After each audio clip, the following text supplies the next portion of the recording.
नमस्कार। चलिए बिना वक्त जाए किए आज का 27 जून 2023 का न्यूज़पेपर हम डिस्कस करते हैं। मणिपुर के chief minister N Biren Singh का कहना है कि होम मिनिस्टर जो है हमारे अमित शाह, उन्होंने प्रॉमिस किया है कि जो सस्पेंशन ऑफ ऑपरेशन एसओओ एग्रीमेंट जो हुआ है कुकी इंसर्जेंट ग्रुप के द्वारा, उसका हम फिर से रिस्टोरेशन करेंगे। क्या है Kuki insurgent group? Violated ground rules of SOO agreement. एक एसओ एग्रीमेंट था गवर्नमेंट और कुकी इंसर्जेंट ग्रुप के बीच में, उसका वायलेशन किया है उन्होंने। तो कुकी इंसर्जेंट ग्रुप, तो कुकी क्या है? ट्राइब है, कहाँ की? मणिपुर की। तो ये बहुत इंपॉर्टेंट है, ये आपको बिल्कुल पूछा जा सकता है किसी भी एग्जामिनेशन में। ये काफी ज्यादा भी हॉट टॉपिक रहा है पिछले कुछ एक से दो महीनों। ठीक है। तो कुकी इंसर्जेंट ग्रुप है, इन्होंने एसएसओ एग्रीमेंट को वायलेट किया है। चलिए, अब देखिए यहाँ पे सिर्फ हर जगह एसएसओ एसएसओ बस यही चीजें लिखी हुई हैं, उसके बारे में बात हो रहा है। तो बट वो एसएसओ एग्रीमेंट एग्जैक्टली है क्या, अब हम वो देखते हैं। मैंने अलग से इस तरीके से आपके लिए पॉइंटर्स निकाल के रखे हुए हैं ताकि आपको ज्यादा से ज्यादा सहूलियत हो और आपको कहीं ये चीज ज्यादा सर्च ना करनी पड़े। एक बार न्यूज़पेपर के साथ साथ आपके बहुत सारे टॉपिक्स क्लियर हो जाए। अब ये देखिए, एसएसओ एग्रीमेंट क्या है? Is a ceasefire pact between the government of India, the Manipur government and the two umbrella group of Kuki militants. So Kuki militants है, मणिपुर के गवर्नमेंट है और गवर्नमेंट ऑफ इंडिया है। इनके बीच में साइन हुआ था 2008 में, और उसके बाद ही हमेशा एक्सटेंड होता रहता है periodically. Okay. The pact aims to initiate political dialogue and resolve the Kuki militant demand. कोई भी जो मिलिटेंट्स होते हैं उनकी कहीं ना कुछ कुछ डिमांड होती है, उसके लिए वो कोई मिस वायलेंट वे ना ले, इसलिए इस तरीके के पैक्ट किए जाते हैं। ठीक है। तो डिमांड ऑफ उनका डिमांड क्या है? डिमांड ऑफ सेपरेट स्टेट और territorial council with in Manipur. तो उनका ये चाहना है या तो आप अलग से स्टेट बनाए या फिर टेरिटोरियल काउंसिल बनाए मणिपुर में। ठीक है। अब आप सबको लगता होगा कि गवर्नमेंट क्यों नहीं कर देती है ये चीज, जो इतने यहाँ पे राइट्स हो रहे हैं, इतने इश्यूज हो रहे हैं। देखिए, इंडिया में वैसे ही बहुत ज्यादा डाइवर्सिटी है, कितने कास्ट हैं, कितने ट्राइब्स हैं। मिस अभी तक वो काउंट ही हो रहे हैं, अभी तक क्लियर नहीं है वो नंबर हमारे सामने। ऐसे में तो इंसान इस देश में हर छोटे छोटे छोटे छोटे हिस्से करके हजारों टुकड़े लाखों टुकड़े कर देगा, तो जो कि पॉसिबल नहीं है। ठीक है। जितना सहूलियत के लिए, एडमिनिस्ट्रेशन के लिए जो जरूरत होती है कि कभी स्टेट को अलग करना हो या डिस्ट्रिक्ट और नहीं बनानी हो, वो तो गवर्नमेंट बिल्कुल करती है।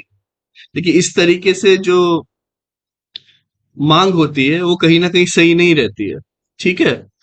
अदरवाइज वो एक की मांग पूरी करेंगे, दूसरा उठेगा, तीसरा उठेगा, चौथा उठेगा, और इश्यूज जो है बढ़ते चले जाएंगे। जो हमारा जो ये अप्रोच है कि हमें ग्रोथ करनी है, हमें अच्छा करना है, ये चीजें नहीं हो पाएंगी। ठीक है। The pact also requires the military to stay in designated camp.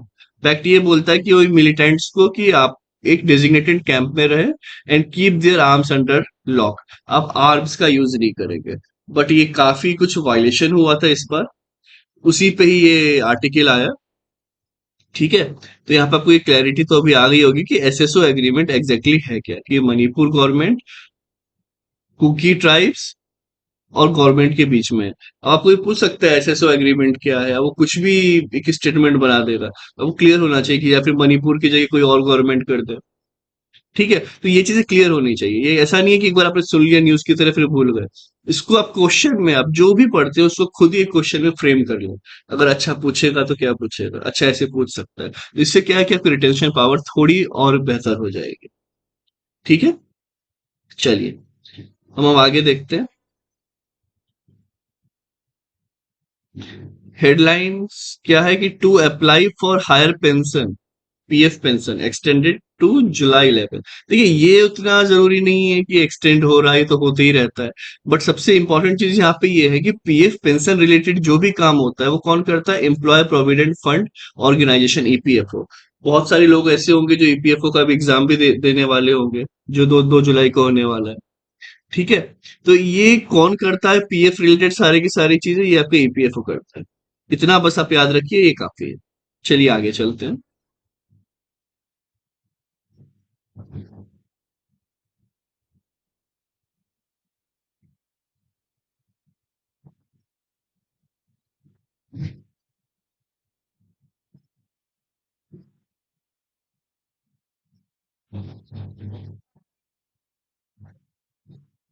अब देखिए, power bill to increase for some users.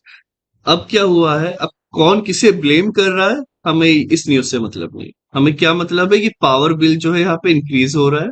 ठीक है, वो कहाँ इंक्रीज हो रहा है और उसकी रीजन क्या है? कि surcharge up by 8% for consumer using over 200 units due to artificial shortage of coal in country. अब देखिए, पावर मिनिस्ट्री है, उनका ये और उनका ये कहना है कि 200 यूनिट के ऊपर, 200 यूनिट के ऊपर जो भी यूज कर रहा है इलेक्ट्रिसिटी, उसको 8% सरचार्ज देना पड़ेगा। ठीक है, मतलब कहीं ना कहीं ये कोशिश की जा रही है कि लोग कम इलेक्ट्रिसिटी यूज करें। क्यों कम यूज करें? क्योंकि शॉर्टेज ऑफ कोल है। ठीक है, अब शॉर्टेज ऑफ कोल इसलिए चाह रहे कम यूज करें। और दूसरा ये रीजन भी है कि अगर ज्यादा यूज करते हैं तो 8% सरचार्ज लेगा, तो उससे फिर और ज्यादा इंपोर्ट, क्योंकि अभी इंपोर्ट भी कॉस्टली होते चले जा रहा है, तो वो किया जा सकता है। ठीक है, तो अब इसके बाद जो है एक बहुत बड़ा मेजर कंसर्न निकल के यहाँ पे आ रहा है कि ये जो 200 यूनिट, तो ठीक है आपने बोल दिया कि इसके ऊपर 8% सरचार्ज लगेगा, बट यहाँ पे वही बात हो रही है कि जो गवर्नमेंट का जो मिसमैनेजमेंट है, those consuming up to 2 units will continue receiving zero electricity bill. अब बात वही है कि अगर 200 यूनिट तक आप फ्री इलेक्ट्रिसिटी दे रहे हैं, मतलब पैसा तो पहुंच ही नहीं रहा है डिस्कॉम के पास। और गवर्नमेंट कितनी टाइमली कितना पैसा देती है तो हर कोई जानता है। वो तो बस नेगोशिएट करते रहते हैं, नहीं 2 रुपए यूनिट होना चाहिए, हम 1 रुपए के हिसाब से देंगे। है कि नहीं? अब 200 यूनिट अगर आप फ्री कर रहे हैं और उसके ऊपर अगर कोई यूज करता है, आप उस पर 8% सरचार्ज ले रहे हैं, तो ये तो बहुत ही बड़ी प्रॉब्लमेटिक बात है। और वो भी चाहे कोई भी नेता हो, जैसे कि ये दिल्ली में है, कि दिल्ली में 200 यूनिट जो है बिजली फ्री है। अब ये कितनी डेंजरस बात है अगर आप इस एंगल से सोचें कि इंडिया में अभी भी 50 to 60, अराउंड 60% जो है कोल से ही अभी भी इलेक्ट्रिसिटी जनरेशन हो रहा है। हमें वैसे भी पता है दिल्ली में पॉल्यूशन कितना है, एयर चोक हो रही है, यहाँ पे सांस लेने के लिए नहीं है, बहुत बुरी हालत है। और वहां पे आप 200 यूनिट सबको फ्री दे रहे हैं। 200 यूनिट में से जिसका कंजप्शन 50 यूनिट भी होगा, वो भी 200 यूनिट चला रहा होगा, क्योंकि जरूरत ही नहीं है, पैसे ही नहीं ले रही है गवर्नमेंट। ठीक है, और उसके बाद आप क्या कर रहे हैं? एयर पॉल्यूशन और बढ़ रहा है। आप फिर उसी से क्या कर रहे हैं? आप किसके थ्रू कर रहे हैं? आप अगेन थर्मल पावर प्लांट का यूज कर रहे हैं उसी इलेक्ट्रिसिटी को जनरेशन के लिए, और एयर पॉल्यूशन बहुत ज्यादा बढ़ते चला जा रहा है। आइडियली गवर्नमेंट को क्या करना चाहिए, आप बताइए कमेंट सेक्शन में कि आइडियली गवर्नमेंट को क्या करना चाहिए। देखिए, गवर्नमेंट को ये बोलना चाहिए, जैसे कि अभी 8% सरचार्ज लगाया है, आपको ये कर देना चाहिए कि अभी जो है हर यूनिट पे पैसा लगेगा, डेफिनेटली लगना चाहिए। आप ये जो है, जो आपने दिल्ली में इसलिए फ्री कर दिया है क्योंकि दिल्ली में जो काफी इंडस्ट्रीज हैं, काफी टैक्स पेयर्स है जिनके पास काफी पैसा है, तो गवर्नमेंट्स के पास, दिल्ली गवर्नमेंट का उतना कलेक्शन हो जाता है कि वो कर दे। बट क्या ये बिहार और बाकी जगह है, बिहार हो गया या फिर पंजाब या कोई भी एक ऐसी जगह, वहां पे पॉसिबल है जहाँ पे पॉपुलेशन बहुत ज्यादा है, यूपी, वहां पे हम सब कुछ फ्री कर देंगे? पॉसिबल ही नहीं है, क्योंकि गवर्नमेंट के पास उतना कलेक्शन ही नहीं होता है। तो हमें ये सब समझना है, हमें किसी पॉलिटिकल एजेंडे के पीछे नहीं जाना रही है, वहां ये तो फ्री करके रखा हुआ है। ठीक है, सोचिए यहाँ पे हवा फ्री नहीं है। हवा की मतलब आपको उसके लिए भी है, आपको ऑक्सीजन नहीं मिल पाता है, तो वो इतना ज्यादा पॉल्यूशन है, वर्ल्ड के मोस्ट पॉल्यूटेड सिटीज में से एक है पिछले 10 साल 15 सालों से। तो हम उस पर कुछ नहीं कर रहे, उल्टा हम ये सब चीजें फ्री दिए जा रहे हैं। हमें ये करना चाहिए था कि 10 रुपए यूनिट है, दिल्ली वालों के पास चलिए पैसे तो है, हम 10 के जगह जो 10% सरचार्ज लेंगे, 11 रुपए लेंगे, और उसके बाद हम आपको प्रॉमिस करते हैं कि अगले 3 साल के अंदर यहाँ की एयर पॉल्यूशन क्वालिटी कंट्रोल हो जाएगी। ठीक है, बट गवर्नमेंट ये चीज कर रही है, तो इससे ओवरऑल कितना बड़ा इम्पैक्ट पड़ रहा है वो इस ये आर्टिकल बता रहा है। चलिए, ठीक है, अब हम आगे चलते हैं।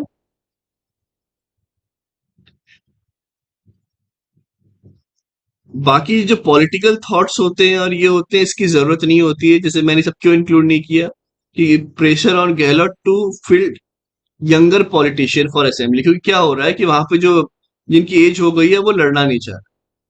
तब ये सब चीजें जो है, पॉलिटिकल एंगल ज्यादा इंपॉर्टेंट होता नहीं है, इसलिए मैंने ये सब अवॉइड किया हुआ है।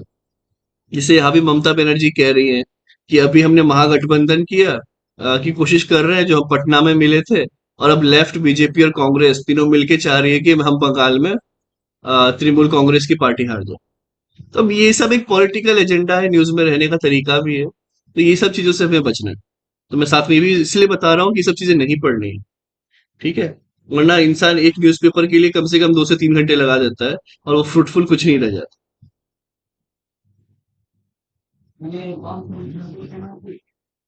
हाँ, ये एक इम्पोर्टेंट चीज है जो कि caste has no role to play in the appointment of temple priest. ये बहुत ही ज्यादा क्लियर है और ये हाई कोर्ट ने बोल दिया, ये आप कोर्ट भी कर सकते हैं। ये कोई कास्ट से लेना देना नहीं है कि आप ब्राह्मण हैं, आप शूद्र हैं, आप वैसे हैं, आप क्या है। अगर आपके पास वो नॉलेज है, अगर आपके पास वो नॉलेज है, आपको सारे वेद का, पुराण का, आपको भगवत गीता, ये सबका एक नॉलेज है, आप सारे रिचुअल्स जानते हैं, तो बिल्कुल आप ये हो सकते हैं, इसमें कोई दिक्कत नहीं। ठीक है, चलिए हम आगे चलते हैं।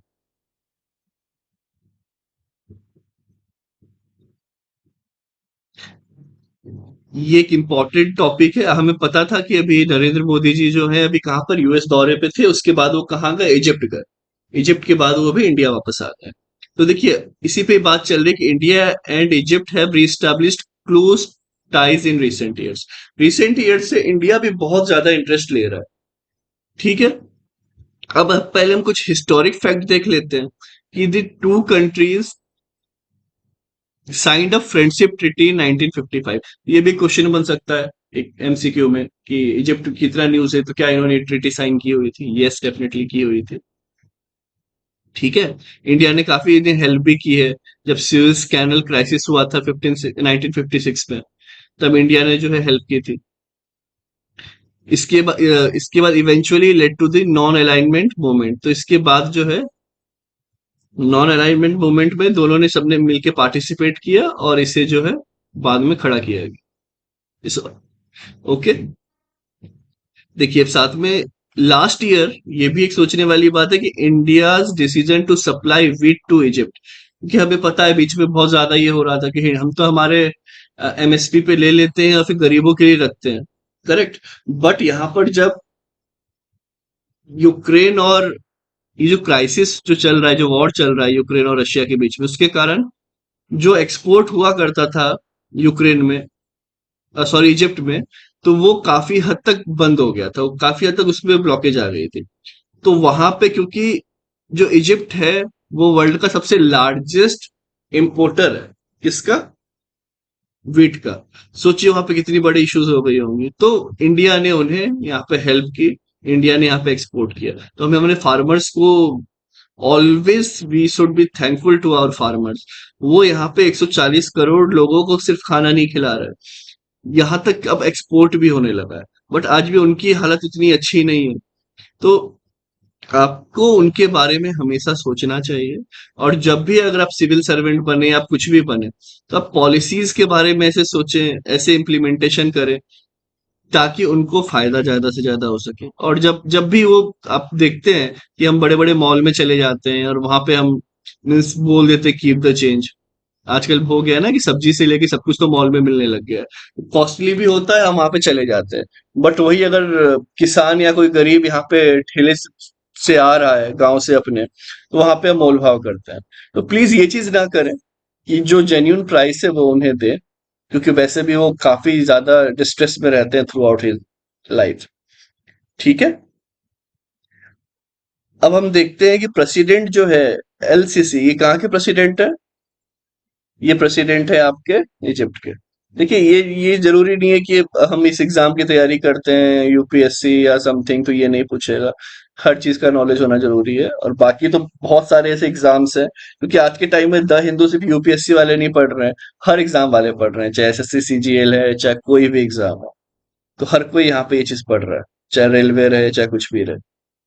ठीक है, तो अब ठीक है, तो यहाँ पर इंडिया ने क्या किया था रिपब्लिक डे पे, इन्हें एज अ चीफ मीन्स यहाँ पे गेस्ट बुलाया था।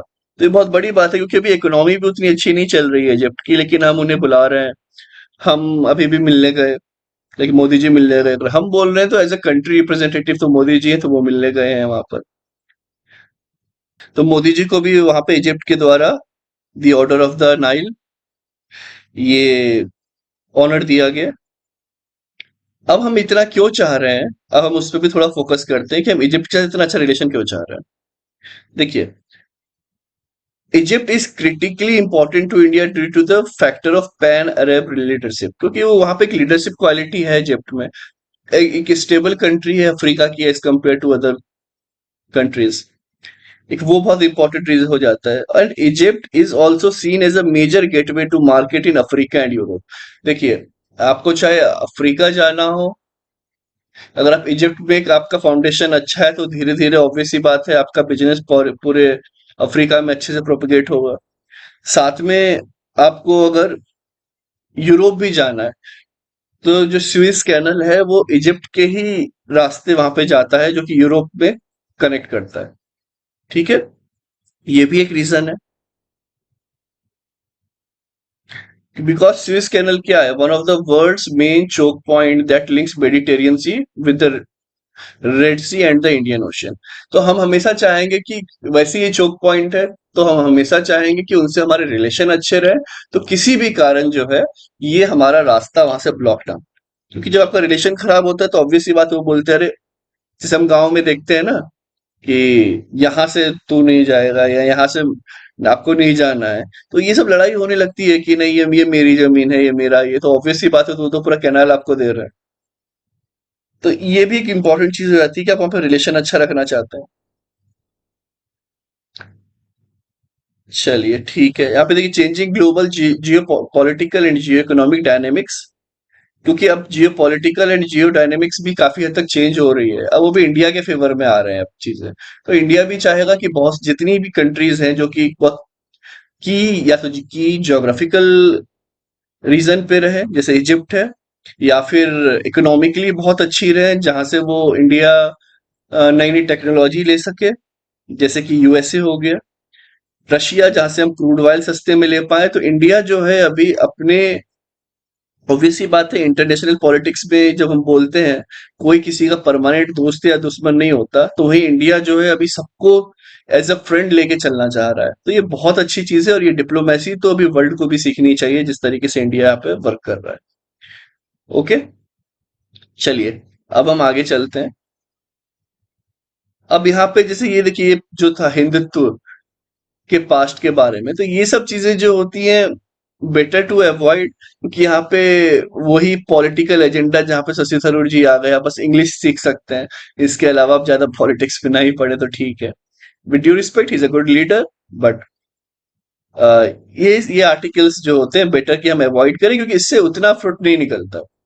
ठीक है, कि सिविलाइजेशन की बात कर रहे हैं तो हमें वैसे भी पता ही है हमारी सिविलाइजेशन जो है, इनका वही कहना है कि हिंदुत्व जो है सीज कल्चर डिफरेंटली। तो ये हम अलग तरीके से देखते हैं, तो इसी पे प्रॉपर ये बात की गई है, तो उतना ये इंपॉर्टेंट है नहीं। चलिए हम अब आगे चलते हैं। अब ये देखिए, rebellion in Russia, Vladimir Putin should bring the war to end. अब क्या हो रहा है, रशिया में रिबेल होने लगा है कि अब बहुत ज्यादा वॉर हो गया, अब ये हमें एंड कर देना चाहिए। अच्छा, अब ये तो खैर रिबेल पे तो ज्यादा बात करने की तो जरूरत है नहीं हमें, लेकिन आप एक बात बताइए कि ये रशिया और यूक्रेन में लड़ाई हुई क्यों, क्या मेन रीजन क्या था इसका? आप कमेंट सेक्शन में लिखें पॉज करके। अब इसके बाद मैं आपको एक्सप्लेन कर रहा हूं। देखिए, इस पे कुछ पॉइंटर्स हैं यहाँ पे, मैं देखिए इस तरीके से बहुत प्यार से आपके लिए सारी इंफॉर्मेशन लेके आता हूँ। क्या है कि Ukraine has become the bone of connection between Washington and Moscow. ये सारे पॉइंटर्स है, रशिया जो है यूक्रेन को नाटो से बाहर रखना चाह रहा था। अभी मेन रीजन की अगर हम बात करें, ये पॉइंटर्स तो आप बिल्कुल पढ़ लीजिएगा। वो मेन रीजन ये है, वो है आपका यूएसए। क्यों यूएसए और यूएसए का NATO, North Atlantic treaty organisation. उसमें क्या है, ये आपको मैं दिखाता हूं मैप के थ्रू, ज्यादा क्लियर होगा। ये देखिए, ये है आपकी नाटो, नेटो कंट्रीज, जो कि यूएसए के जो नेटो है उसके साथ मिली हुई है। ओके, ये जितनी भी कंट्री हो गई, नॉर्वे हो गया, आइसलैंड हो गया, पोलैंड हो गया। अब नेटो कंट्री का क्या कहना है, ये जितनी भी कंट्रीज है यहाँ पे नेटो मेंबर है, और ये जो सीकिंग टू ज्वाइन, ये सब ज्वाइन करना चाह रही थी, Ukraine, Georgia, Croatia and all. अब नेटो का क्या कहना है कि हम जो है ये सिक्योरिटी अलायंस के लिए बना रहे हैं, ठीक है। अब अगर हमारी नेटो कंट्रीज जो है, अराउंड 33 कंट्रीज हैं, आप ये गूगल करके चेक जरूर करिएगा। अराउंड 33 कंट्रीज हैं, जिसमें कि 31 जो है आपकी यूरोपियन कंट्रीज है, और दो आपकी अमेरिकन, नॉर्थ अमेरिकन कॉन्टिनेंट से दो कंट्रीज, ठीक है। तो इनका ये कहना है कि कोई भी अगर हम पर हमला करता है तो हम ये मानेंगे, या मान लीजिए किसी नेटो मेंबर की किसी भी कंट्री पे हमला कर दिया, जर्मनी पे कर दिया, पोलैंड, तो हम मानेंगे कि आपने नेटो पे हमला किया है, तो फिर हम सब मिलकर आप पे हमला कर सकते। अब सोचिए कितनी खतरनाक बात है। जस्ट वेट करिएगा। खतरनाक बात क्यों है कि अगर सपोज करिए कि इनमें से किसी को एक कंट्री के साथ वॉर करना, ठीक है, सपोज, और इन्होंने नेटो बेसिकली जो बनाई थी वो रशिया के लिए बनाई थी, रशिया को कंट्रोल करने के लिए, उसमें प्रेशर डालने के लिए।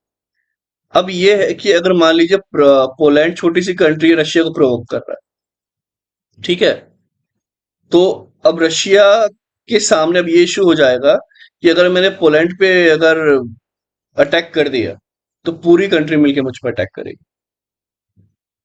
ठीक है। अब यूक्रेन भी जो है इसका पार्ट बनना चाह रहा था। अब अगर यूक्रेन इसका पार्ट बन जाता, तो ये देखिए यहाँ पे लिखा हुआ है, Ukraine has become the bone of contention between Washington and Moscow. Washington तो उतने दूर है, बट यहां तक उनका इम्पैक्ट रहता है। क्यों? क्योंकि जहां पर भी इन्होंने जो ने साइन कर लिया है, तो वहां पर नेटो के मिलिट्री फोर्सेस वहां पर रह सकते हैं। आप सोचिए, अमेरिका के नेटो के जो फोर्सेस है वो यहाँ पर होते हैं, ये बॉर्डर पे, और ये आपका रशिया ही है। यहाँ पे भी नेटो है, यहाँ भी नेटो है, टर्की इधर भी नेटो है। तो पूरे तरीके से घेर लिया गया। अब इनका ये कहना था रशिया का कि देखिए क्या क्या क्या पॉइंट्स कहने हैं, और बहुत जेन्युइन पॉइंट्स कहने हैं, तब आपको समझ में आएगा कि इंडिया ने डायरेक्ट बाइकआउट क्यों नहीं किया रशिया को। क्योंकि उन्हें पता है कि ये यूएसए की चाल है, यूएसए ही मरवाता है, और सब कुछ यूएसए ही करता है। क्योंकि जब अब वो अभी भी जो इतने आर्म्स जो मिल रहे हैं यूक्रेन को, कहाँ से आ रहे हैं? सब यूनाइटेड किंगडम, यूएसए, और जो बड़ी बड़ी कंट्रीज है वही प्रोवाइड कर रही है, ठीक है। तो अब यहाँ पर देखिए कि Russia wants the waste to keep Ukraine and other former Soviet nation out of NATO. Obvious सी बात है कि ये जो है रशिया से ही टूट के यूक्रेन और ये सब बने हैं, ठीक है, जॉर्जिया, सब ये सब वहीं से टूट के बने हैं। तो ये चाह रहे थे कि अब नेटो से दूर रहे। ऑब्वियस सी बात है, नेटो रशिया के अगेंस्ट ही बना है, और आप यहीं से टूटे हैं, आप इसी के साथ मिलके बन रहे हैं। तो अब कितने क्लोज हमारे आ जा रहे हैं। अब इसको मैं ऐसे फील कराता हूँ, आपको और अच्छे से फील होगा।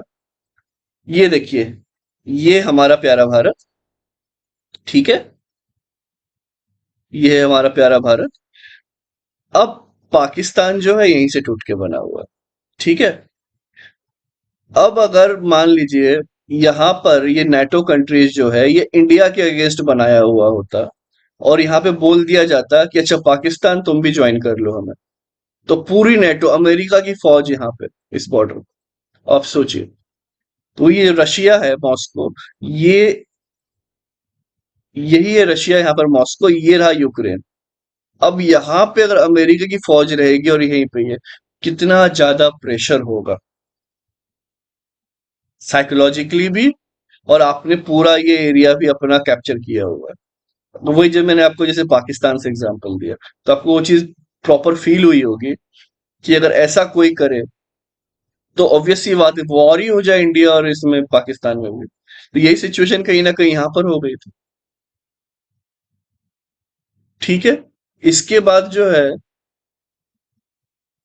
अब यूक्रेन नेटो ज्वाइन करना चाह रहा था, और ऑब्वियस बात रशिया मना कर रहा है। देखिए रशिया ने हमेशा मना किया है, ऐसा ही नहीं है कि एक दिन में वॉर हो गया। आप क्यों प्रोवोक कर रहे हो किसी को इतना, और क्या जरूरत है नेटो ज्वाइन करने की? मैं कहीं ना कहीं कि हाँ वहीं से आप वेपन्स लेके आप फिर दुश्मन ही बन रहे हो।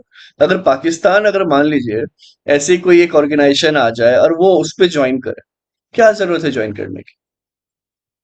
करेक्ट, क्या जरूरत है ज्वाइन करने की? मतलब वो ज्वाइन करना चाह रहा है, इट मीन्स कहीं ना कहीं वो हमें हार्म करना चाह रहा है, हमारे बार बार समझाने पे। अब देखिए, if Ukraine joins NATO, it is eligible to get support from group member in case of external attack. अभी अगर ये तो इसे सीकिंग टू ज्वाइन था, अगर मान लीजिए ज्वाइन कर लेता, अब रशिया ने अभी वॉर क्यों कर दिया कि अगर ये ज्वाइन कर ले तब अगर मैं इस पे वॉर करूंगा तो सारी कंट्री एक साथ टूट जाएगी। तो ये जो लोग बोल रहे हैं कि रशिया वॉर करना चाहता है वर्ल्ड के साथ, ये गलत है। रशिया तो वॉर से बचना चाह रहा है। आप समझ रहे हैं, वॉर तो ये यूएसए करवाना चाह रहा है। और यूएसए की एक तरीका हमेशा से रहा है कि अपने टेरिटरी पे कुछ बॉम्बार्डमेंट या ये नहीं होने देता है। चाहे वर्ल्ड वॉर 1 हो, चाहे वर्ल्ड वॉर 2 हो, आपने नोटिस किया होगा, सब यही सब लड़ते हैं और यूएसए और अमीर होते चले जाता है। अब सोचिए, ये बहुत सोचने वाली बात है, वर्ल्ड पॉलिटिक्स भी है, ये वर्ल्ड हिस्ट्री की भी बात है। ठीक है। इसके बाद Russia believes Ukraine could attempt to take back Crimea. Obvious सी बात है कि जो क्रीमिया अभी रशिया के पास है, टूट के इसी से बना था, तो इस यहाँ पे कैप्चर किया हुआ था ये क्रीमिया है, तो वो वापस लेना चाहेगा। अब आप सोचिए, अगर नेटो ही टाइप की सिचुएशन होती, नेटो पाकिस्तान अगर ज्वाइन किया होता, वो इंडिया के अगेंस्ट होता, तो हमें ये भी डर होता, अरे वो तो कश्मीर कश्मीर वैसे ही चिल्लाते रहते हैं, वो पूरा अटैक करके पूरा कश्मीर ही ले लेंगे। आप समझ रहे हैं, अभी अभी आपको सीवियरिटी समझ में आ रही होगी जो रशिया के साथ हो रहा है। Hence Russia demand the waste to stay out of Ukraine. तो वो वेस्ट को भी बोल रहा है आप दूर रहे, अब भाई आप क्यों नहीं दूर हो रहे हैं? आप समझ रहे हैं इस बात को? इसके बाद more over after the collapse of Soviet union, Russia lost control over 14 farmer Republic including Ukraine. जैसे यूक्रेन है, जॉर्जिया, ऐसे 14 अलग अलग देशों में टुकड़े हुए थे सोवियत यूनियन का जब रशिया अलग हुआ। तो अब वो अगर वही सारे 14 जो है उनकी पेरीफेरी में ही होंगे, ऑब्वियस ही बात है। तो वो अगर नेटो को ज्वाइन कर ले तो सोवरेनिटी भी खतरे में आ जाती है कंट्री की, सिक्योरिटी भी खतरे में आ जाती है। तो यही एक मेन रीजन था जिसके कारण ये सब कुछ हुआ। ठीक है। बस पुतिन क्या चाह रहे थे कि बोथ कंट्री जो है, Putin considered this as a tragic as both country shared a single historic and spiritual space. क्योंकि ऑब्वियस ही बात है, आपने एक हिस्टोरिक और स्पिरिचुअल स्पेस एक हमारा, मतलब इस कंट्री के बीच में हमेशा रहा होगा इनका। अब आप एकदम से यूएस की इन्फ्लुएंस में जाके आप वो भी तबाह कर रहे हैं। ठीक है। क्योंकि अगर इतना ही दिक्कत होती तो कभी रशिया अलग ही नहीं होने देता यूक्रेन को। जब अलग होने दिए तो आप इतने अलग मत हो जाओ। जैसे भी बांग्लादेश से इंडिया का रिलेशन ठीक है, तो वो ही पाकिस्तान के साथ होता तो इतने इश्यूज तो नहीं होते कम से कम। ठीक है, पहले तो आप धर्म के नाम पे तोड़ो देश को, फिर उसके बाद भी आप आतंक फैलाते जाओ। तो एक तो आप अपने धर्म को बदनाम कर रहे हो, है ना? ये तो आप अपने धर्म को भी बदनाम कर रहे हो कि जब आप बोलते हो, जब बम फोड़ रहे हो, आप कुछ कर रहे हो, वहां पे आप अल्लाह का नाम ले रहे हो। तो ये भी बहुत गलत चीज है कि बदनाम कौन हो रहे हैं? अल्लाह हो रहे हैं। और भगवान को बचाने के लिए इंसान निकला है, मुझे तो आज तक समझ नहीं आता है। तो आप बिल्कुल, आप चाहें तो इस पे कमेंट कर सकते हैं, बट मेरा यही कहना है कि सब शांति से रहे, अच्छे से रहे, आप ये सब की राजनीति ना करें। इसके बाद Russian president demands guarantee from the west and Ukraine that it will not join NATO. अब कौन सी बड़ी बात है, सिर्फ उनने इतना ही तो बोला था कि नेटो ज्वाइन नहीं करेंगे, वैसे भी सीकिंग टू ज्वाइन था, हाँ ठीक है नहीं ज्वाइन करेंगे, इतना बोले थे, इतना बड़ा युद्ध हट जाता। बट यूएस को तो कुछ और ही चाहिए था। ठीक है, तो आई होप आपको ये समझ में आ गया होगा प्रॉपर इंटरनेशनल रिलेशन, इसलिए मैंने नीचे की ये भी मैप रखा ताकि आपको समझ में आए कि अगर ऐसे आसपास की कंट्रीज जो है ऑलरेडी मान लीजिए इन्फ्लुएंस में है नेटो के, अब पास पास की कंट्री सारी ये तिब्बत सब घेरने लगी नीचे से श्रीलंका, तो भाई कैसा फील होगा? हम तो बस एक चाइना का सोचते हैं, तब हमें लगता है कि अरे, बस चाइना का सोचते हुए श्रीलंका के पास हम हम्बन टटा एयरपोर्ट बना लिया है, वो यहाँ से हमें घेरना चाह रहे हैं। सिर्फ एक कंट्री से हमें इतना ज्यादा प्रेशर फील होने लगता है। अब सोचिए, जब इतने मेजर बड़े बड़े जो कंट्रीज हैं वो रशिया पे इस तरीके से प्रेशर डाल रहे होंगे, तो उसी का ये रिएक्शन है। इसलिए कुछ लोग बोल रहे हैं शायद ये कहीं ना कहीं होना जरूरी था, ताकि जो बाकी कंट्रीज है ये समझे कि रशिया कैन इन्वेड। वो बार बार रोक रहा है, बोल रहा है, तो उन्हें लगता है ना कि वैल्यू नहीं होती है जब अब इंसान वो प्यार से समझा रहा होता। तो इसीलिए ये चीजें हुई हैं। चलिए अब हम आगे चलते हैं।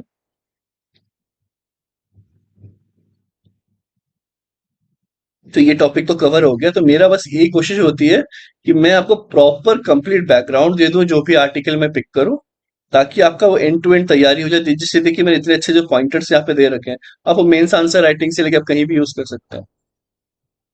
करेक्ट। चलिए अब आगे चलते हैं।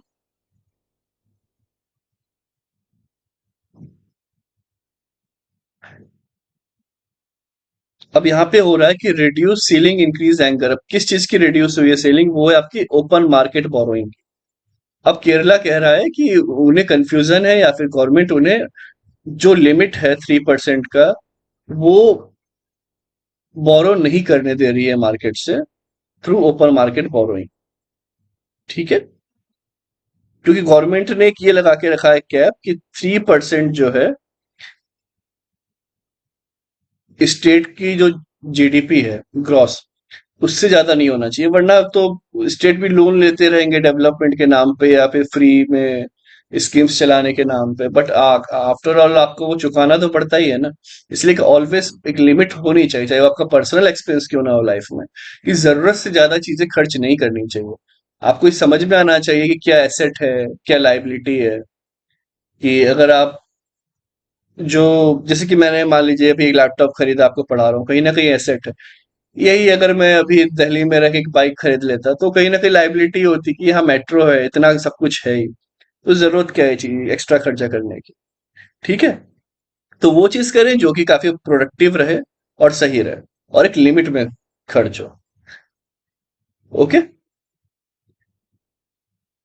अब बात आती है ओपन मार्केट बोरोइंग की। ओपन मार्केट बोरोइंग क्या है? कि अब अगर स्टेट को मानिए कि ऑब्वियस सी बात है, उतना टैक्स कलेक्शन होता नहीं है, और मान लीजिए 100 करोड़ टैक्स कलेक्शन हुआ है, कि मैं अमाउंट ले रहा हूँ, और 103 करोड़ का खर्चा है। ठीक है, तो 3 करोड़ का क्या करेगी गवर्नमेंट? गवर्नमेंट जो है, गवर्नमेंट सिक्योरिटी देगी। और वो सिक्योरिटी कौन खरीद लेगा? जैसे आरबीआई। आरबीआई ने सिक्योरिटी खरीदी, और वो सिक्योरिटी के बदले क्या करेगा आरबीआई? गवर्नमेंट को पैसा दे देगा। ठीक है, तो सिक्योरिटी ये रहती है कि आपको मैं इतने टाइम में इतने इतने इंटरेस्ट पे ये चीज दे दूंगा, उसके एवज में आप चाहे तो ये चीज अपने पास रख सकते हैं एज अ सिक्योरिटी। ठीक है, तो बस वही रहता है ओपन मार्केट बोरोइंग में, कुछ नहीं, कि वो आपको एक सिक्योरिटी दी जाती है और उसके एवज में पैसा ले लिया जाता है। ठीक है, चलिए आगे चलते हैं।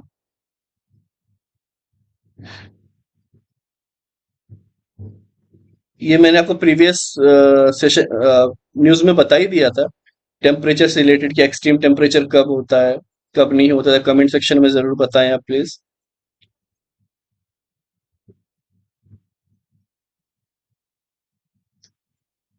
यहाँ पे जो आपको मैंने समझाया वही यूक्रेन कंट्रोल जो है अभी इस तरीके से यहाँ पर रशिया ने लिया हुआ है, क्योंकि रशिया चाह रहा है इस टेरिटोरी को हम सेव कर लें। इसके बाद अब जो भी अगर लड़ाई हो रही है या बम्बार्डमेंट हो रहा है, तो इस एरिया में रहे रशिया, एटलीस्ट सेफ रहे। ठीक है, तो ये प्रॉपर जो भी मैंने आपको समझाई, ये आर्टिकल उसी के बारे में है, कि पुतिन ने क्या रिस्पॉन्स दिया है और क्या क्या चीजें हुई हैं। चलिए आगे चलते हैं।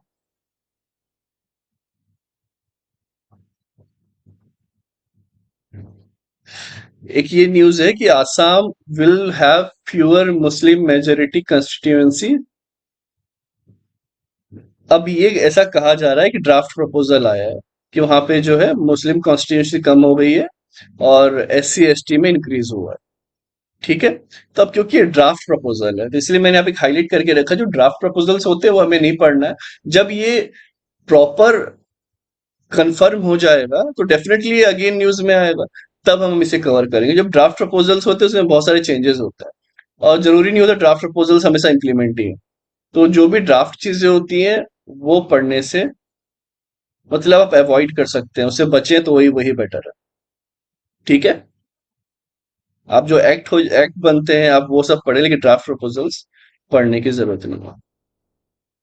अब देखिए मोदी जी जो है वापस आए हैं भारत, और उसके बाद जो है मणिपुर की सिचुएशन का रिव्यू ले रहे हैं। अब कोई भी पॉलिटिकल पार्टी को आप पसंद करते हो, लेकिन आप ये बात तो मानते होंगे कि ही इज वेरी वर्कहोलिक।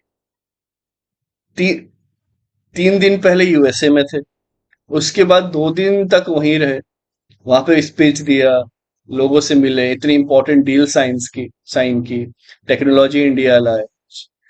अब इसके बाद जो है फिर वो इजिप्ट गए, वहां पे मिले। इसके बाद तुरंत जैसे आज इंडिया आए, ठीक है। तो उन्होंने इसके बारे में पूछा, किसके बारे में? The meeting went on for more than a couple of hours in morning, just after Modi landed in India. अब बात यह है कि आप ही सोचिए, अगर आप इतना बड़ा, आप खुद ट्रैवल कर रहे हैं, बहुत लोगों ने तो इंटरनेशनल ट्रैवल किया भी होगा या फिर नहीं भी किया है, हम ट्रेन से ही जब करते हैं 24 आवर्स, क्योंकि यूएसए बहुत दूर है ना, काफी टाइम लगता है पहुंचने में। आप इतना जा रहे हैं यार कि आप कितने थक जाते हैं, उसके बावजूद इतनी एनर्जी और याद से नहीं कंटिन्यू कर रहे हैं। तो मेरे लिए इस वे में तो ऑब्वियस सी बात है कि इंस्पिरेशन है। और मेरा मानना है इंटरनेशनल रिलेशनशिप में काफी ज्यादा सुधार हुआ है। डोमेस्टिक लेवल पे जो डिस्प्यूट्स हो, बट इंटरनेशनल लेवल पे बहुत अच्छा गवर्नमेंट काम कर रही है। चाहे वो इवैक्यूएशन क्यों ना हो, इमरजेंसी में कोई अगर कहीं भी फंसा हुआ रहता है, तो जैसे हमने देखा, पहले सुषमा स्वराज मैडम थी, वो भी कितनी अच्छी फॉरेन अफेयर्स मिनिस्टर थी। अभी जयशंकर सर है, तो उन पे तो रील्स भी काफी आती रहती हैं आजकल। करेक्ट। तो आपको उनकी कौन सी बात सबसे ज्यादा अच्छी लगी है? आप जरूर शेयर करें हमसे। चलिए अब आगे चलते हैं। अब देखिए, राजनाथ सिंह क्रिटिसाइज कर रहे हैं ओबामा को। क्यों? क्योंकि उन्होंने फिर वही माइनॉरिटी पे कुछ स्टेटमेंट दे दिया। बोले अमेरिका का काम ही यही है, प्रोवोक करना। वहां नेटो के थ्रू कर रहा है, वो यहाँ पे ये कर रहे हैं। तो अब उसका एक बहुत ही स्टिफ जवाब दिया है डिफेंस मिनिस्टर ने। उनका बोलना है कि many Muslim countries he has attacked, referring to the war on terror during democrat leaders tenure at the White House. अब उनका कहना है कि आपने बहुत सारे मुस्लिम कंट्री पे वॉर किए, और सही बात है, इराक, सीरिया या जितने भी इश्यूज हैं सब यूएस के ही दिए हुए हैं। ठीक है, तो आपने बोले खुद मुस्लिम कंट्रीज का इतना ये किया है, और साथ में ये भी बताया है कि ये बहुत इंपॉर्टेंट है ये चीज, कि Obama ji should not forget that India is the only country which consider all the people living in the world as a family members, है ना। इनफैक्ट जो G20 जो समिट हुआ इंडिया में, तो उस पे भी इंडिया ने क्या स्लोगन दिया था? One earth, one family, one future. Okay, जो कि काफी अच्छा था। तो यही है पॉलिटिकल एजेंडा। हमें हमारे कंट्री के बारे में पहले सोचना है, हमें ज्यादा इन्फ्लुएंस नहीं हो जाना, अरे इस देश में ये हुआ, उस देश में ये हुआ, या उनने ये कहा। हमें हमारे एंगल से देखना है। सबसे पहले हमें अपनी कंट्री को डिफेंड करना है। ठीक है, तो नेशनलिटी जो बोलते हैं, जो नेशनलिज्म बोलते हैं, वो यही होता है। और ऑब्वियस सी बात है, इसमें कुछ गलत नहीं है कि जो भी हो रहा है वर्ल्ड में, पहले डायरेक्टली बोला नहीं जाता था, अब डायरेक्ट बोलने लगा, क्योंकि इंडिया भी अब उस पोजीशन पर है कि एक तरफ हम रशिया से क्रूड ऑयल ले रहे हैं, इधर से टेक्नोलॉजी ले रहे हैं। तो आपको समझ में आ रहा होगा कि अभी इंडिया सबके लिए कितना इंपॉर्टेंट है। सैंक्शन लगाना चाह रहा था इंडिया पर यूएसए, कि आप क्यों अभी तक रशिया के साथ ट्रेड कर रहे हैं, लेकिन बाद में बोल दिया कि नहीं नहीं, हम समझ सकते हैं आपकी फ्रेंडशिप जो है कुछ अलग ही लेवल की है और बहुत अच्छी है, तो हम आपकी फ्रेंडशिप के बीच में नहीं आएंगे। ये यूएसए का स्टेटमेंट।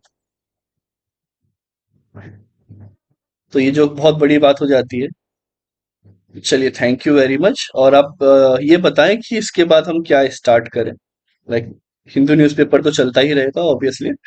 इसके बाद अगर आपको चार इकोनॉमिक्स के टॉपिक आए, ज्योग्राफी आए या क्या है, तो आप बताएं। बाकी आप देख ही रहे हैं कि न्यूज़ में मैं इस तरीके से तो प्रॉपर सब कवर कर ही देता हूँ, कि चाहे वो आपके इससे रिलेटेड रहे, पॉलिटी से या ज्योग्राफी से या कोई एक्ट से, तो वो तो मैं क्लियर करते ही चलता हूँ। बट सब्जेक्ट वाइज भी अब क्या स्टार्ट करना है, नहीं करना है, वो आप बताइएगा। मैं सोच रहा हूँ कि अभी विजन की जो टेस्ट सीरीज होती है, साथ में एक टेस्ट सीरीज हम लगाते रहें, ताकि एक प्रैक्टिस रहे। हम उसके थ्रू भी बहुत बार क्या होता है, हम सॉल्व करते हुए भी काफी कुछ सीखते हैं। ठीक है, तो साथ में तो ये मैं पढ़ाते ही रहूंगा। और वो भी जो है, आई एम थिंकिंग कि मैं अराउंड 4 to 5 जुलाई के आसपास वो स्टार्ट करूँ। अगर आपको ये पीडीएफ फॉर्म में चाहिए, ये न्यूज़, तो आपको कुछ नहीं करना है, आपको बस यहाँ पर इस तरीके से टेलीग्राम पे आना है। टेलीग्राम पे चैनल टाइप करना है, प्रतीक सौरभ यूपीएससी क्लासेस। तो आपको यहाँ पे चैनल मिल जाया करेगा। ठीक है। और यहाँ पे मैं सारे पीडीएफ डाल दिया करूँ। चलिए। Okay, thank you. मिलते हैं अब अगले सेशन में।